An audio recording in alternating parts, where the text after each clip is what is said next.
My name is Carrie Keating. I grew up on the South Shore of Long Island, very creative family, supported me in anything I wanted to do, and I was very athletic. My parents always said to me, you never walked, you ran. After years of playing tennis, I realized I wasn't going to make it at the US Open. I also started shooting for the school paper. I realized that I wanted to become a professional photographer, a photojournalist. And a week after college, I got an internship at the Village Voice in New York.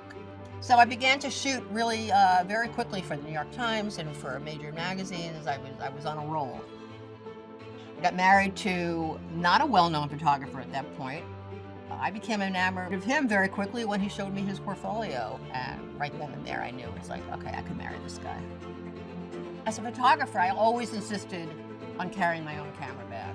Lugging that around, it's a very physical profession. A lot of photographers have back problems, and I never did. I always felt very healthy. I mean, my whole life I was healthy until this happened.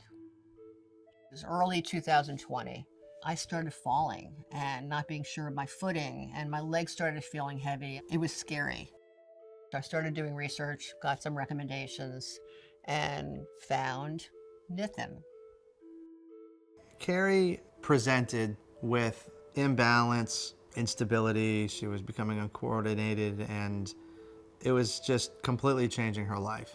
He was very easy to talk to, and he explained it in a very calming way what I needed to do, which was to have an operation.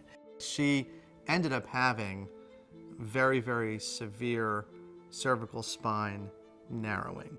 Her spinal cord just wasn't tolerating the pressure that was on it anymore. My body had been really undergoing a lot of stress. Once we realized what was going on in her cervical spine, the whole scenario took on a different level of urgency. I had my surgery with Nitin, Dr. Mariwalla, on June 22nd, 2020.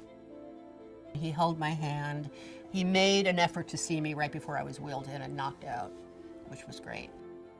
Everything was going great, and then all of a sudden, the neuromonitoring technician calls out, we just lost motors, which means she just went paralyzed. A little bit of chaos. So we brought another stretcher in. As I was closing, I had finished up that part of the surgery. Sure enough, once that posterior decompression was done, her motors came right back, like nothing ever happened. I was just having a nice sleep during the whole thing, but I remember I started getting hit in the arm. I remember screaming at him, "Stop hitting me!" and he was laughing. So, why are you laughing? He goes, I'll tell you later what happened. She's, back to being Carrie. I love that woman, and I feel good, I feel great. Until I, of course, a month later broke my ankle, but that's irrelevant. I don't ever want to call him ever again in an emergency, but he's on speed dial if I ever need him.